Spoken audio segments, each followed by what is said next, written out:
Meantime, this analysis by the Washington Post and the Center for Responsive Politics shows that big business provided significant financial support to the very lawmakers who voted against raising the debt ceiling.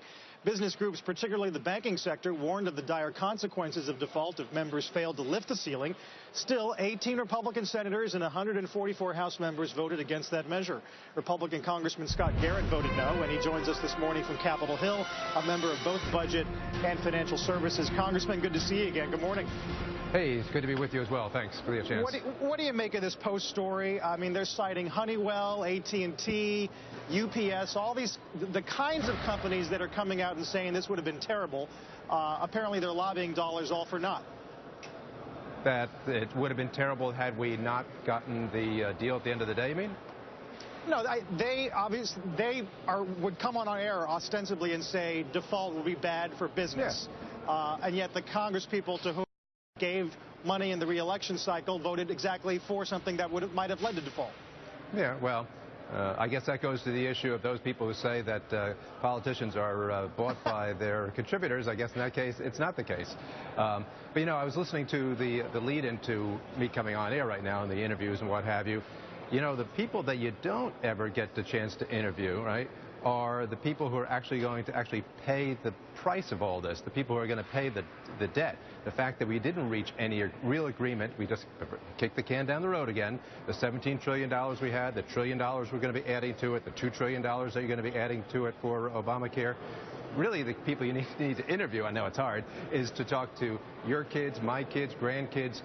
They are ultimately the ones who are bearing the ultimate price for the fact that Congress cannot do anything about its entitlements and reform in that area and the extra costs that we're going to be throwing on future generations. Yeah, it's difficult to get those future generations on the air when they're not born yet. Well, some of them born. Some of them get some kids out there. That's true. Although my 4-year-old, you trust me, you don't want to see them on live TV. Well, you know, one of the point of that, it's almost as like the senators and other people who voted in favor of this deal went to their 4-year-olds and took their piggy bank from them and said, I'm going to take your money to pay for the expenses that we're incurring today in this Congress. And so that's really not fair. But anyway, you were saying. If the strategy then was right for Republicans the way you're describing, why is McConnell having the problems he's having in Kentucky?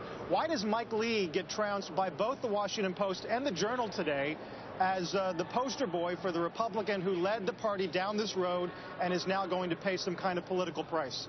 Yeah, so I guess, I mean, he stood on where he believed, and on principle, he was trying to address the issues, I guess I just raised a moment ago, is that Congress really needs to step up to the plate and try to address entitlement reform. It needs to make sure that we don't keep on adding additional costs to the system. And the administration, as you know, was nowhere in that negotiation. Heck, what was President Obama saying? We will not negotiate when it comes to entitlement reform. So, yeah, they're going to be attacked consistently now going forward. I guess the question now going forward, though, is to all those who voted yes, what is their solution? So maybe I'll be back on this program a couple of months from now when they strike that next major grand bargain that actually puts us on the road to fiscal sanity and gets us to a balanced budget. I'm not quite holding my breath for that one, though. Yeah, well, you are on the committee, and obviously we look to you for some insight on that both today and down the road. Congressman, Good to see you again. Sure, it's good to be with you. Congressman Scott Garrett. Thanks. When we come back, Starbucks CEO